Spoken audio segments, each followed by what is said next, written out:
여러분 안녕하십니까? 11월 8일 수요일 넘치는 우리 교회 매일 묵상 시작하도록 하겠습니다.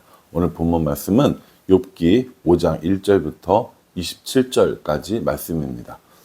오늘 본문도 어제처럼 엘리바스가 계속해서 이 욥에게 충고해주는, 또 조언해주는 그런 본문이라고 보시면 됩니다. 근데 저는 이제 좀 어떤 생각을 하냐면 어제보다는 오늘이 조금 더 강하게 이렇게 얘기하는 게 아닌가라는 생각을 합니다. 약간의 이런 책망도 좀 들어있고 또 비난까지는 아니지만 야, 너 왜 그래? 뭐 이런 정도? 어제보다 이거 조금 더 이런 말투가 좀 세졌다라는 느낌을 이 본문에서 받았습니다. 왜 그런 생각을 했냐면 5장 1절에 보면 너는 부르짖어 보라 내게 응답할 자가 있겠느냐 거룩한 자 중에 내가 누구에게로 향하겠느냐 라고 이렇게 얘기를 하거든요. 이게 이제 무슨 말이냐면 네가 그렇게 너의 힘듦을 이야기하고 고통스럽다고 하고 그렇게 이야기하는데 오늘 너가 하는 이런 행동이나 말을 보니까 그렇게 부르짖어도 응답할 사람도 없고 네가 거룩한 자에게 거룩한 자 중에 내가 누구에게로 향하겠느냐, 널 도와줄 사람이 누가 있느냐 이렇게 얘기를 하거든요. 그렇죠. 이게 좀 어제랑은 조금 뉘앙스가 달라졌다라고 생각하는 겁니다. 그래서 이제 엘리바스가 약간 책망하면서 뭐라고 이야기를 하냐면 2절부터 보면 분노가 미련한 자를 죽이고 시기가 어리석은 자를 멸하느니라. 내가 미련한 자가 뿌리내리는 것을 보고 그의 집을 당장에 저주하였노라. 라고 이렇게 이야기를 하는 겁니다. 그러니까 분노, 시기, 미련함 이런 거 이야기하면서 그 욥에게 이야기하고 있는 거죠. 그러니까는 전체적인 이 분위기가 욥 너 지금 말하고 이렇게 행동하는 거 보니까 분노하는구나, 시기하는구나, 미련한 자 같구나 이렇게 얘기를 하는 것이죠. 이렇게 그 분위기가 좀 바뀌었다라고 생각을 하는데 생각해 보면 그런 것 같아요. 이야기를 하다 보면 감정이 격해질 때가 있잖아요. 이렇게 점점점. 처음에는 조근조근 이야기했어요. 근데 어떻게 합니까? 상대방에서 내 말을 들어주지 않거나 이렇게 하면 우리도 점점 이게 고조가 되거든요. 우리 아이들 야단칠 때도 그렇잖아요. 처음에는 좋은 말로 하다가 말하는 거 들어보고 또 혹시 말대꾸를 하거나 그럼 어떻게 합니까? 이제 화가 막 나는 거예요. 여러분들의 자녀는 안 그렇다고요? 죄송합니다. 예. 오늘 일반적으로 그렇다는 얘기예요. 그런 분위기 속에 흘러가는 것이죠. 그러면서 이제 7절 말씀이 뭐라고 하냐면 사람은 고생을 위하여 났으니 불꽃이 위로 날아가는 것 같으니라 라고 이렇게 얘기합니다. 사람은 고생을 위하여 났으니 불꽃이 위로 날아가는 것 같으니라. 그러니까 이게 무슨 말이냐면요. 불꽃이 위로 날아가요? 아래로 떨어져요? 그렇죠. 불꽃은 기본적으로 위로 날아갑니다. 재가 있고, 이제 불꽃이 돼서 날아갈 때가 되면 위로 날아가는 것이죠.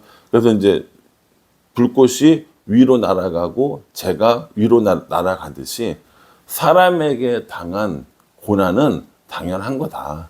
사람이 이 고생을 하기 위해서 태어난 거다. 그러니 이 고생을 좀 받아들여라.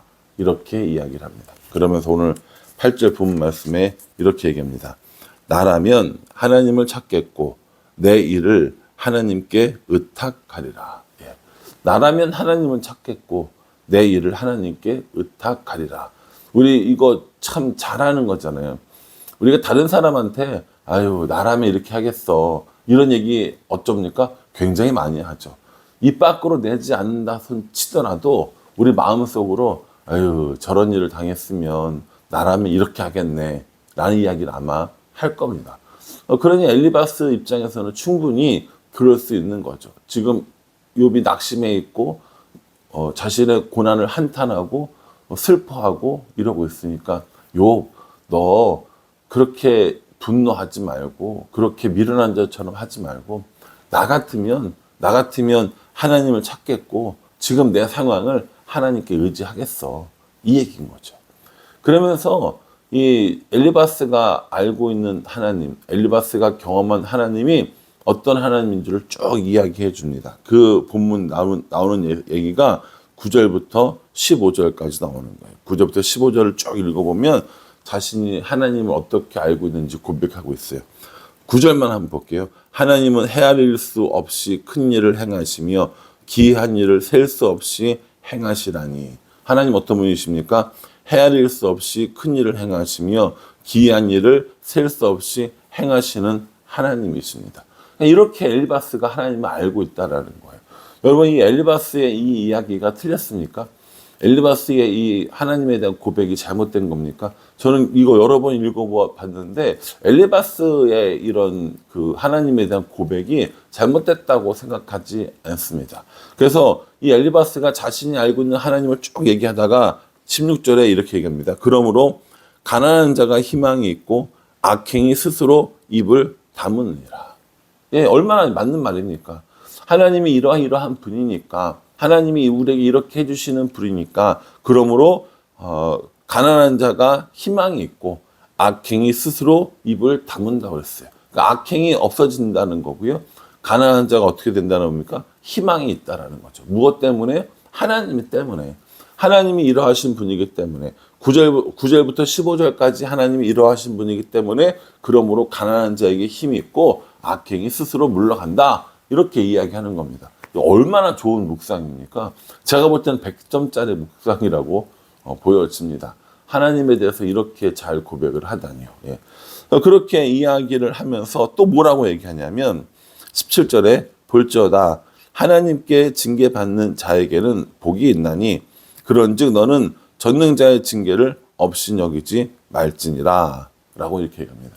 이게 지금 무슨 일이라는 거예요? 하나님의 징계라는 거예요. 이게 지금 욥이 당하는 고난이 하나님의 징계인데 하나님의 징계를 받는 사람은 복이 있고 그 징계를 없이 여기지 말아라 라고 이렇게 이야기를 하고 있는 겁니다. 그러니까 8절에 하나님에 대해서 이야기를 하고 나라면 하나님 찾겠다 얘기를 하고 9절부터 15절까지 하나님 어떤 분인지 다 얘기하고 16절에 그러므로 이렇게 얘기했어요. 그리고 또 17절에 또 이어가는 겁니다. 하나님은 하나님의 징계를 하나님께 징계 받는 자는 복이 있고 그 징계를 없이 여기지 말아라 라고 이야기를 합니다. 그 다음에 또 18절부터 이야기해서 쭉 21절까지 하나님이 어떤 하나님인지 또 이야기를 합니다. 또 이야기를 해요.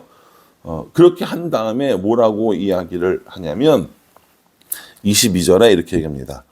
너는 멸망과 기근을 비웃으며 들짐승을 두려워하지 말라 이렇게 얘기합니다. 이 앞에까지 이제 하나님에 대해서 이야기를 하고 또 충고에 대해서 이야기를 해줍니다. 저는 이 엘리바스의 충고가 참 대단하다고 생각을 해요. 왜냐하면 이렇게 해라 혹은 이렇게 하지 마라 하면서 그 이유가 하나님은 이런 분이기 때문이다 라고 얘기했고 또 두 번째도 너는 이렇게 해라 혹은 이렇게 하지 마라 얘기하고 하나님이 이런 분이기 때문이다 라고 이야기를 합니다. 저는 설교를 하는 사람이잖아요. 이 본문을 보고 놀란 게 설교를 이렇게 하면 참 좋겠다라는 생각을 해봤습니다. 우리가 이렇게 행동하고 이렇게 하지 말아야 되는 이유가 하나님이 이런 분이기 때문이야 라고 설교를 하면 그 설교가 얼마나 은혜스러울까라는 생각을 하면서 이런 거 한번 나에게 적용해 봐야지 라고 생각을 했습니다. 이게 목사들이라면 안 되고 저의 단점인 거죠. 이 성경을 읽다가 갑자기 이 설교의 본문이나 내용들이 막 떠오르는 거 그럴 때가 있는데 그런 것이 단점일 때도 있더라고요. 묵상이 이제 중지돼 버린 경우들이 있어서 어쨌든 간에 엘리바스를 칭찬하는 겁니다. 제 얘기는요. 그렇게 엘리바스가 8절과 그리고 17절 그 얘기를 쭉 하면서 이제 22절 이하로는 너는 이제 회복될 거야 라고 이야기를 해요. 그래서 아까 읽었던 멸망과 기근을 비웃고 들짐승을 두려워하지 말아라 라고 이렇게 쭉 얘기합니다. 그리고 26절에 이렇게 얘기하죠. 내가 장수하다가 무덤에 이르리니 마치 곡식단을 제때에 들어올림 같으니라. 이렇게 하나님을 의지하면 너 문제없이 너의 이 수명을 다하도록, 다시 말해서 장수하게 될 것이고 그때가 가장 적당한 때가 될 거야 라고 이렇게 이야기를 해줍니다. 저는 엘리바스의 이 모든 이야기들이 정말 좋은 얘기고 완벽한 이야기라고 생각을 합니다. 그런데 딱 하나 마음에 걸리는 게 있어요. 27절에 보면 볼지어다 우리가 연구한 바가 이와 같으니 너는 들어보라. 그러면 내가 알리라. 이렇게 얘기했어요. 엘리바스가 욥을 위해 무엇을 했냐면 연구를 했습니다. 연구요. 연구를 하는 사람은 그 고통을 느끼지도 않고 그 연구를 하는 사람은 어떤 방법론적인 것만 찾으려고 하는 것이죠. 딱 이게 우리 모습이고 딱 저의 모습입니다. 어떤 문제가 있는 사람을 만나게 되면 그 사람을 위해서, 그 사람을 향해서 연구는 합니다. 그런데 그 사람의 아픔이나 상처에 공감하거나 동참하지는 않습니다. 예수님은 어떠셨는지 아세요? 예수님은 인간의 죄악 그리고 고난과 그 고통 가운데 직접 동참해 주셨습니다. 또 공감해 주셨습니다. 그게 예수님과 우리의 차이인 거고요. 엘리바스와 예수님 혹은 우리와 예수님의 차이가 되는 것이 아닌가 생각을 합니다. 엘리바스는 연구를 했다고 하잖아요. 내가 이렇게 연구했는데 너는 이런 상황이고 이게 해결책이니까 이렇게 한 번 더 들어봐. 너 이렇게 한번 해봐. 이 얘기거든요. 이 얘기를 누가 제일 잘해요? 저요. 저 이런 거 전문이거든요. 누가 뭐라고 하면 탁 듣고 야 그건 이렇게 하면 되겠네 저렇게 하면 되겠네 라고 이야기를 하죠. 이게 뭡니까? 연구요. 이렇게 얘기하니까 너무 부끄러운 거예요 사실은. 예수님은 우리의 죄를 위해서 십자가를 지시고 우리를 공감해 주시고 또 동참해 주시고 이렇게 해주셨는데 예수님을 믿고 따르겠다고 하는 우리는 다른 사람을 연구하는 일에만 몰두하고 있는 것은 아니었는지라는 생각을 한번 해보게 되었습니다. 그래서 오늘 이 말씀 묵상하면서 누군가 어려운 일을 당하거나 혹은 누군가 뭐 상담을 하고 이야기를 하려고 할 때 연구만 하려고 하지 말고 좀 공감을 하고 또 동행을 하고 동참을 하고 이런 것들을 먼저 생각해야겠구나 라는 생각을 한번 해보게 되었습니다. 앞에 이야기한 엘리바스의 내용은 정말 좋은 내용이고 우리가 흔히 사용하는 그런 이야기들입니다. 그런데 그것은 엘리바스의 연구였다는 거죠. 욥의 마음을 먼저 생각을 하고 또 욥의 이 위치에서 이야기하는 것이 아니라 객관적으로 연구했다라는 겁니다. 여러분 연구하는 삶을 사시겠습니까? 아니면 공감하는 삶을 사시겠습니까? 예수님께서 우리에게 공감해 주셨고요.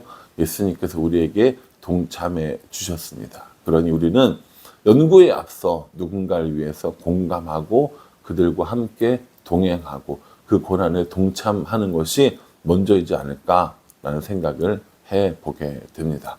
오늘 이 말씀 기억하면서 연구하는 삶이 아니라 예수님처럼 동행하고 공감하고 동참하는 삶을 살아가는 우리가 되었으면 좋겠다라는 생각을 합니다. 엘리바스가 가지고 있었던 이 하나님에 대한 생각은 올바른 것이었고 좋은 것이었습니다. 그것을 연구해서 알려주었다라는 것이 좀 아쉽지 않을까라는 생각을 하면서 저도 그렇고요. 여러분들도 그렇고 우리도 아마 엘리바스와 같은 모습을 갖고 있는 것이 아닌가 이렇게 살고 있는 것이 아닌가라는 생각을 해봅니다. 엘리바스처럼 연구하지 않고 예수님처럼 공감하는 삶을 살아가는 우리가 될 수 있기를 주님의 이름으로 축복합니다. 기도하겠습니다. 하나님, 엘리바스의 말은 다 맞는 것 같습니다. 하나님에 대한 인식도 정확해 보입니다. 권면도 하나님의 성품에 기초한 그런 놀라운 권면입니다. 그런데 엘리바스는 이걸 연구하고 연구 보고서를 욥에게 주듯 하였습니다. 하나님, 예수님을 생각해 보면 예수님은 우리의 고난에 동참하셨고 우리의 마음에 공감해 주셨습니다.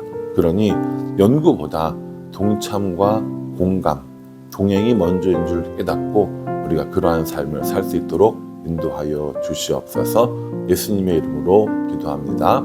아멘. 예, 여러분 어렵다 생각하지 마시고요. 꼼꼼히 묵상하셔서 또 하나님과 깊은 교제를 나누실 수 있기를 바랍니다. 감사합니다.